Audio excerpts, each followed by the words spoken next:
Okay, so starting off first, yes, there is a blanket behind me. That's what happens when you don't want to pay for a green screen. Second, I'm going to keep this video at a bare minimum because probably like 15 minutes just because I got to go somewhere soon. And but I really want to get this video out because if I don't now, I won't for like the whole weekend. So, third of all, I also would just like to say I'm not going to go over every single character, just why I place them where they're at. And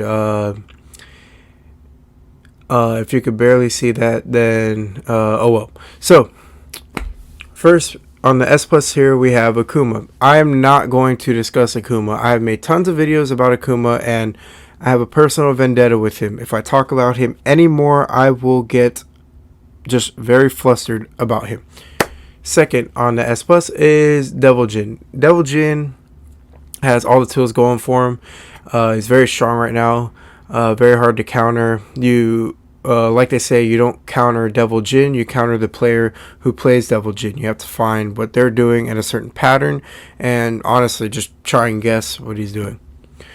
Now, moving down to the S tier, we have Fahkumram and Leroy. Leroy and Fahkumram, they're both pretty much tied, I would say.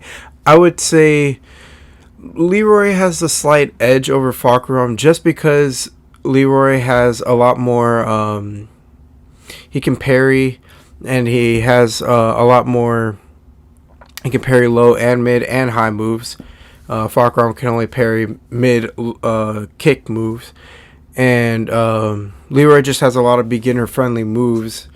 Not that Fahkumram doesn't, but Leroy just has like that foundation of like pick me easy mode foundation of moves. Like he has pretty much everything. But Fahkumram is just a menace to fight against, especially if you're on the wall against him. It's pretty much game over. He just pressures you that hard and makes you, honestly, it's not even a guessing game because he has unblockables on the wall. You know what I mean? And if you choose not to even try and sidestep or block them, you're getting splat on the wall. And he has a pretty unseeable down forward 1+2 grab, so which is hard to even time. Next we have Geese. Geese has been up in S for a while, honestly. All of the characters I have at S have been there for since like season 2, honestly. So it's nothing of short, but Geese is just has standard 2D properties. Hard execution wise, but once you do, he's a menace to fight against, and he's just very good to fight, or very good to play with, and very tournament friendly. Just you got to get the execution down with him, but once that's down, he's very godlike. Mix-ups are there, pressure is there, great poking, what's it called, zoning tools. So yeah, he's got it all. Zafina, best movement in the game, hands down. She has the best movement. That's honestly what puts her at S. And her very obnoxious lows. She's very, I would say if her movement wasn't that good, she'd be A. At the A tier, honestly. So, or maybe even the B tier, but her lows are really obnoxious too. She has very good poking, and a lot of people don't fight her, so it's very hard to judge what she's gonna do.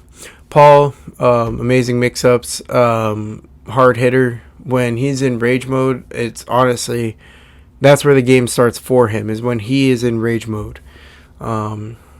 Great mix-ups, great grab game, very hard to counter. Jin, best neutral in the game, hands down. He is so hard to counter in neutral. Great poking. He has everything correct going for him in his right leg alone. Like, it's very good. Craig is a new one that has shot up into S. He used to be A tier, and some people had him in B tier, but he shot up very high because he is, honestly, the buffs he got were way too good. I forgot what that one move is with the poke while standing something. I forgot. But he shot up extremely high. He did not need those buffs at all. I thought he was already good, but when he's also another character where if he's in rage mode, you honestly, it's pretty much game over for you, not for him. Julia would have been above Geese, but her wall carry got nerfed. But other than that, she's so fantastic. Steve, I don't understand why people have him at A tier now, or I don't get it. It's Steve. He's still amazing. He's not bad at all. So don't listen to that. Just because his down 4-2 is nerfed, which that shouldn't have been nerfed. It should have been a different move. I can't put my finger on it, but his down 4-2 as a boxer is smarter to come in. So having that nerfed is kind of stupid. Kazumi, now we're in the A tier.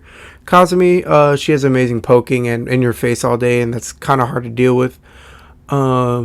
Lydia's, I call it just a new DLC syndrome. She's going to be up at the top no matter what, but she does have a lot of good tools going for her. Brian, I feel like has always been at that spot, but people just would put him in the B tier for some reason. I don't know why. Claudio is rising and rising more than ever. Claudio is shooting up, and to be fair,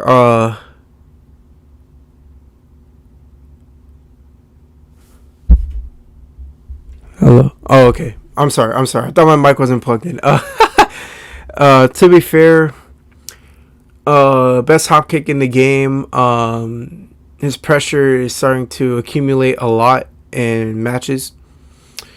Elisa, I honestly just put her up there because she's just so obnoxious to fight against. She has way too many good tools. Shaheen, very beginner friendly. A lot of people don't know the matchup, but also a lot of people don't know he has a lot of great tools going for him. Martial Law, he's honestly just martial law. Just annoying moves that are he has a lot of moves that are plus frames. Dragunov, I think he's secured right there. I don't know why a lot of people have him going down, but I think he has a secured spot right there. Lee, he is rising and rising more and more as well. His Hitman has been really good lately, and he's very obnoxious to deal with, especially in his Hitman stance. Making a tutorial video on him soon, so be sure to check that out. Kazuya, Vortex King, he is just Kazuya. How wrong in your face all day, but he's declining a little bit. I honestly just think it's because people are starting to see how he plays out. At first, when you don't play him, he's S plus to you, but then when you start to figure him out, he's like, oh, okay, I see where he's coming from.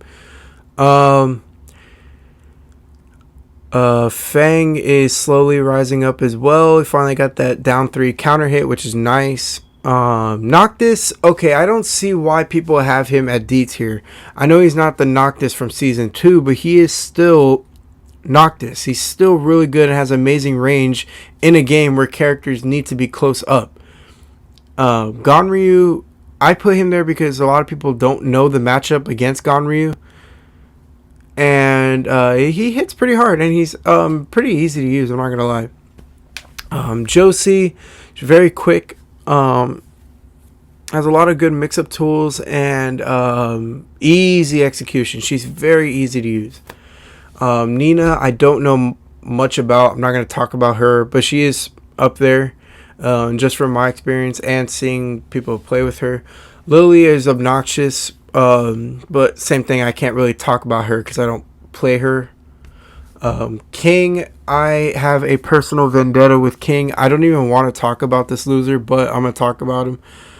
I feel like he shouldn't be able to do bounds or combos because of how hard hitting his grappling moves are, but that's just my opinion, because now you got to worry about his mix-ups and his grab game, and they just keep buffing him and buffing him and buffing him. He doesn't need it, and all I see are Kings are online, and I hate him. Eliza, is someone I really wanted to talk about because A, a lot of tier lists either have her up at the S or at the D. I feel like I'm the only one who is smart enough to put her in the middle because she's a hit or miss. It's either you know the matchup and she's D tier, or you don't know the matchup and she's S plus tier. That's literally how it goes. That's all she is. If you know the matchup, you're good. If you don't know the matchup, good luck, because she is very hard to deal with. Katarina, while yes, she is very easy mode to use, now I'm thinking about it. I could have just put Katarina up at the A tier because she's really easy to use and she has very good mix-up game. Yeah, next time I'll put her up at the A tier. Yeah. Kunimitsu, she has a lot of annoying tools. That's honestly why I put her there. Heihachi,